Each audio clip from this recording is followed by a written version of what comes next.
A-E-1 sort. Hey guys, this is Steve Castillo. I'm a visual artist. This is a second chance. I know I'm kind of like revamping my life, going back to the cycling. I started playing again, and I started going back to the creative world. So I have that moral support from my friends. Because for me, like family has always been a big thing, and it opened my eyes. I'm like, yeah, I want to do photography and videography now. Like this is what I want to like draw myself to. And this is at sometime somewhere for AT1 Radio. Born and raised Woodside, just a kid having a great childhood, a lot of friends playing soccer. I went from IS 125 where I met Felix and like a bunch of other friends that ventured off in the creative world. But for me, the pivot point was going to high school of art and design. So I always had that art background. And when I was there, I was lucky enough to do graphic design, uh, architecture, interior design, and illustrating and cartooning. So from there, I was graduating. So that was every year I changed career, or every year I changed genre in the art. And then come to senior year, I did architecture, and then from there, the money comes. I'm like, I'll stick to that. So I went to BMCC because I was gonna go to City College, but I applied late because the architecture program there is very specific and you have to apply early, and it's like I think 115 students that are allowed into specifically their architecture design program. So I applied late, and me being just like, you know what, I'll just give it a shot to whatever, because like that art aspect has like, in a way, I kind of gave up on it because my parents really didn't like fully support the artistic side. They're like, we need the money, like we need you to like stay focused, and like art isn't gonna like pay the bills with us. So if there's anything else, like you're good at math, go for that. So I started doing business in BMCC. So I did the program, and then I was there for like the first year. Then I halfway through the year, I was just like, this isn't me. I can't do this. One semester in, I was like, yeah, this is boring. Like it's normal. It's what everyone would go for. But for me, I just always had that thing. I'm like, I can't do this. Reality, all everything I've achieved hasn't been on my own. It's all been because of my friends.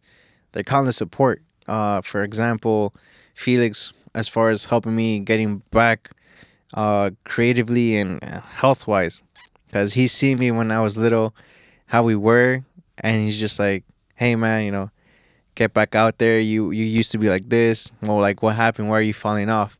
So I have that moral support from my friends. Others like Ben Stavely. For him, he was the first one that lent me his camera. It was the Canon, no, the Nikon the D3400. He lent me that, and to this day, I'm one of his like, I'm his photographer, but also like a good friend of his. Cause right now he has a girlfriend who's an artist as well. She's a singer, and with them, like I work in partner building the brand. Like she just released a song on iTunes, and like I could say I have an album artwork. Like my picture is it there. So there's that. I have Kirsten Christine who helped me as far as just like getting that drive again, like not giving up. Cause when I was going through a tough time, before COVID with my dad, like they were helping me like, hey, you need to understand a lot more, because all these people are older than me. I've always found a mutual like recognition for those who've in a way suffered in their own like area, but managed to like push forward. And for me, like I said, I'm not able to do anything I do on my own. Like to this day, my friends are the ones that push me forward. So Josue introduced me. So I was his personal videographer, and then from there he introduced me to the car industry, and with the car community, I got to meet Joe, and funny enough, both of them are from California. So Joe at the time was the first one who got the Supra 2021.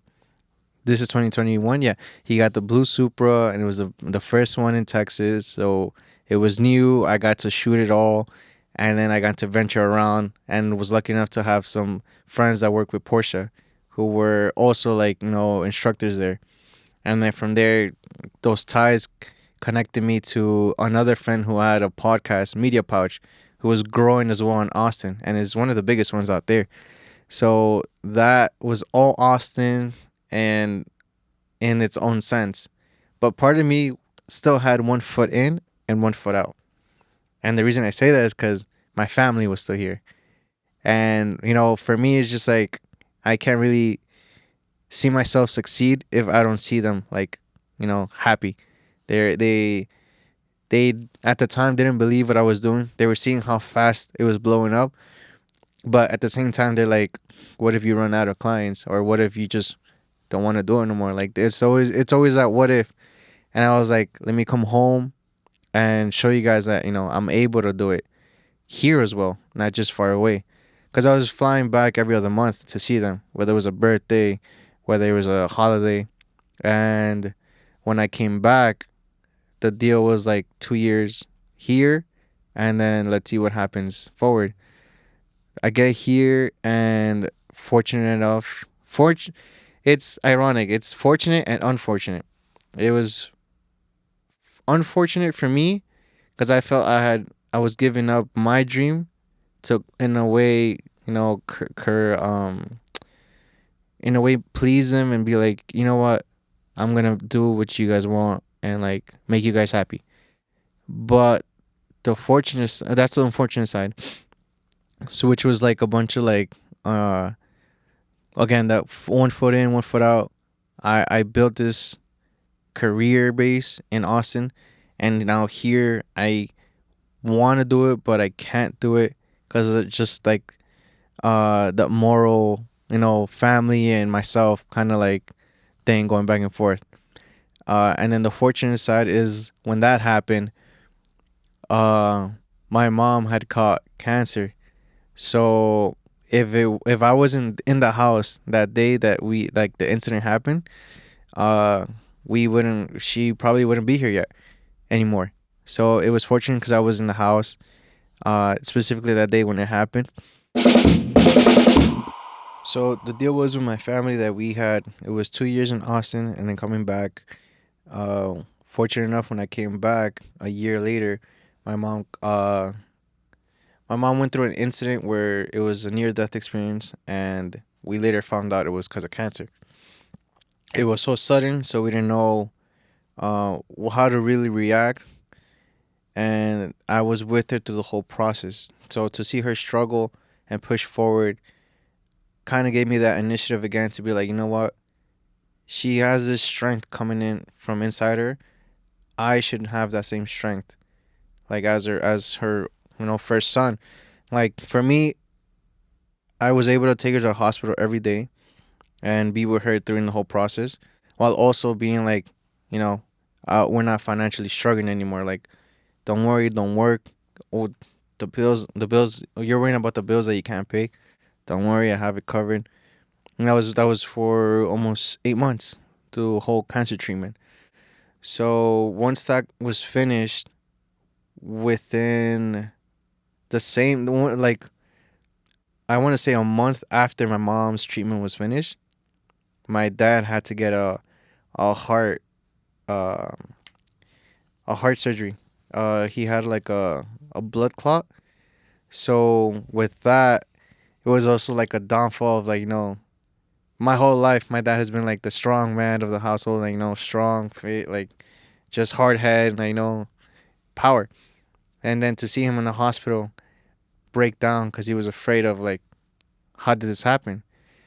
For me, it was just like, oh shit, like, you know what? I kind of now sense and realize what he saw with me when, like, your only son is in the hospital. Like, they don't tell you the specifics, but like, oh, probably fighting for his life. And for him, it was I realized that I'm like, oh, he's been, fighting for his life, but at the same time, just like without knowing what he's fighting against. So that happened, and then later we found out he had diabetes. So it was just like, for me, I'm just like, okay, now in a sense, I have a short amount of time with my family, my parents, but I'm like, I'm gonna make them see the best of me now than when I was younger. Which, everyone says at their own time they mature and they realize this change. For me, it happened recently. I want to say like a year and a half ago. So that's where I'm just like, you know what? Let's take this into consideration. It's not just me now, because even though I tell them like, all right, if I'm good, if I can make it on my own for myself, then I can make it for you guys. I met someone who was a traveler. Her name is Christy. So she is big in the LGBTQ community, and her girlfriend started traveling around the world, and they wanted help with creating content for them. So as far as like the angles of photos or video styles, like I had that eye, but it was just never my I could say I didn't know if I was good in it because I didn't have the devices. I didn't have a camera, my own camera at the time. All I did was on my phone. And then I had another friend who told me, "Oh yeah, I have a camera. You could use it." So I took the chance. She had left, so it was like they were telling me they were leaving. They were taking a chance. All their savings, they were gonna start traveling. And for me, they were like, "You should do the same. Like you've never been to Thailand." They always told me about their trips, like explore. Like there's more out there. And then for me, it was just like, yeah, I want to, but I need to stay home for the family. I need because we don't have that luxury. I don't have that luxury to be like, yeah, I could just pack up and leave. Because for me, like a family has always been a big thing. Money really isn't all it. Like I have to appreciate a lot more things as far as like family. Because during that time, I was just like very leave the family, have fun. Like I want to get out the house, but that really centered me. But with centering, not knowing how to get centered, I also fell into the alcohol addiction. So like when I was bartending, I used to drink a lot, uh, and it was bad to the point where it's like I realized I was dealing with PTSD and just depression in general. So with the PTSD, it was like I couldn't walk to a stoplight at night. I wouldn't go out at night walking. I would always take an Uber because if I was at a stoplight and there was a car coming and I just see the light, it would just trigger me and I could not I would stand still and I'd be like tearing or just anxiety just hitting me in my chest. It was bad.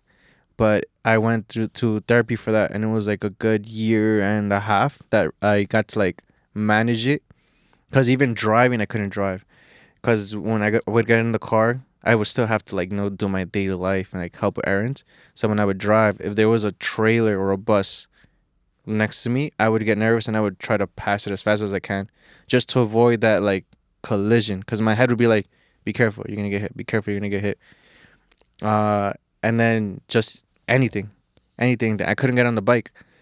So that whole thing was like 2 years. And then fast forward to like me being in American whiskey, the end of like me like leaving the bartending career and everything. One of the owners, Casey Pratt, good friend, he has an extra bike. He's always had a bike in the closet, and I'm just like, I like that bike, that Trek bike. I had one. I told him the bike accident. He's like, yeah. He's like, why don't you take it? Cause he has three. He's always been like a big cyclist. I'm like, no way, you're lying. He's like, yeah, I built it. No one wants it. Like I tried to sell it to the other guy, and he didn't want it. He's like, as you're going away. I'm like, really? He's like, yeah, and I'm just like, oh, okay. So I wrote it, and I'm like, yeah, this is fine, and that kind of gave me an itch to start writing again. I'm like, all right, this is a second chance. I know, I'm kind of like revamping my life. Going back to the cycling. I started playing again, and I started going back to that creative world, where like I had friends that were telling me, hey, like I need a photographer for an engagement. That's when I'm just like, all right, I really enjoyed that whole like event, and it opened my eyes. I'm like, yeah, I want to do photography and videography now. Like this is what I want to like draw myself to. AE1 Short. At Sometimes Somewhere is produced by Audio-Technica for AT1 Radio. It is recorded at AT1 Studio at Technica House, New York. Follow AT1 Radio and Audio-Technica USA on all social media platforms. Thanks for listening.